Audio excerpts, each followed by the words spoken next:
Si vous passez au sud de Bromont, vous ne remarquerez probablement pas les millions de tournesols qui s'y trouvent.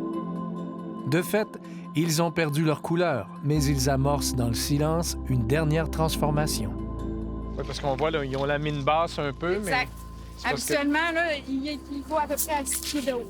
Ce qu'on pense être la fleur de tournesol n'est pas ce qu'on pense, en fait, hein? C'est ça. Effectivement. La fleur de tournesol, c'est pas nécessairement la fleur qui avec les pétales jaunes. C'est, on appelle ça le capitule. Puis, en fin de compte, la fleur de tournesol comporte environ 1000 à 3000 fleurs à l'intérieur. Elle cache la graine de tournesol. Fait que si on enlève ici, on voit que la graine de tournesol est en train de se développer à l'intérieur du tournesol même. Puis, en fait, les pluies qu'on a eues cet été, là, juste au bon moment pour remplir la graine au complet. Donc, on a des superbes graines cette année. C'est une vis sans fin. La graine de tournesol se fait presser avec l'écaille. Puis, l'huile coule dans le baril ici. Ça nous prend 1 journée et demie remplir un baril. Par la suite, on le laisse décanter pour que les sédiments tombent au fond. Puis, on fait qu'à filtrer et embouteiller par la suite. Très simple. Très simple comme processus. Ça permet de garder le maximum de nutriments dans l'huile. Il y a 2 types de graines de tournesol. Il y a la graine de tournesol de confiserie, qu'on mange principalement quand on va à une game de baseball.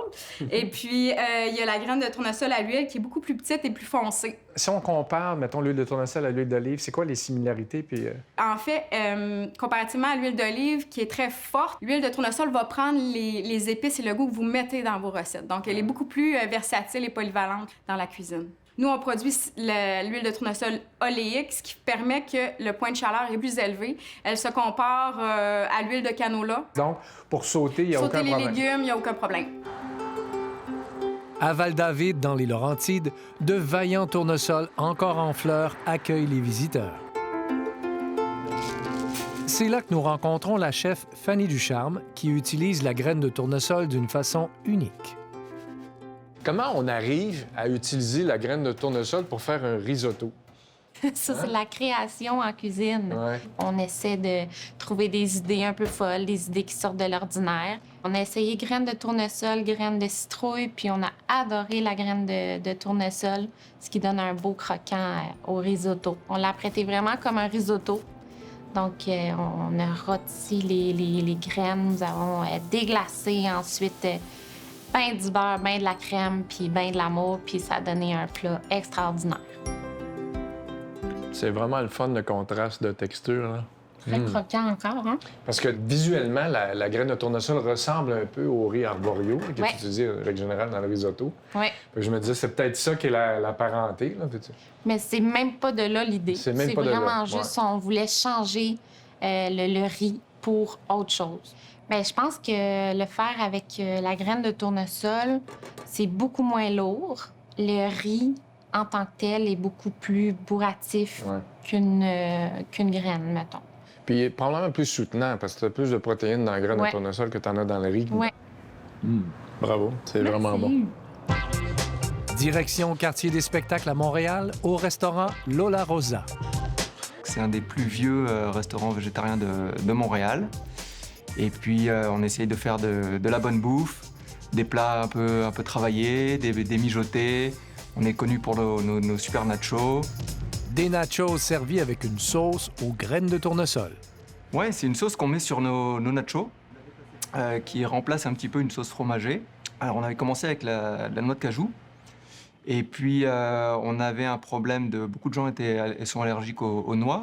Et puis, je trouvais ça intéressant d'utiliser une graine qu'on peut trouver au Canada, qui est poussée au Canada. Le goût aussi est un petit peu différent, un petit peu plus présent, un petit peu plus toasté, noiseté. Donc, je trouvais ça vraiment très intéressant. On ajoute plein d'épices dedans. On ajoute des pommes de terre, des petits oignons caramélisés, des piments jalapeno pour donner une petite pointe d'épicé. Et puis c'est ça, je suis vraiment content de la texture, je suis vraiment content du goût, les clients ils capotent dessus. Voilà votre nacho. C'est super, comme c'est généreux. C'est savoureux, mais je pourrais pas vous dire de quoi c'est fait. C'est ça qui est fou, hein? Une petite finale un peu épicé. épicée. Le jalapeno, le Jalapeno, mais ça goûte un peu le tournesol. Parce que là, vous voyez, là, le fromage ne me manque pas du tout. Là. Bah, c'est le but, c'est vraiment le but là. Tu sais, C'est une sauce qui a sa propre personnalité, qui n'essaie pas d'être fromage ou simili quelque chose. c'est exactement ça qu'on a essayé de faire vraiment une sauce qui goûte pas le fromage, mais le goût des ingrédients qu'on utilise. Eh bien, c'est réussi. Merci, merci. Mettons, cette huile, je crois qu'elle va être meilleure parce qu'on est dans notre champ de tournesol. Écoute, vous allez toutes devenir ça, mesdames. Effectivement. C'est vraiment savoureux. C'est ça qui m'étonne. Les huiles de tournesol que j'ai goûtées sont plutôt neutres. Mais là, il y a une belle finale, un peu noisette, là, puis à découvrir.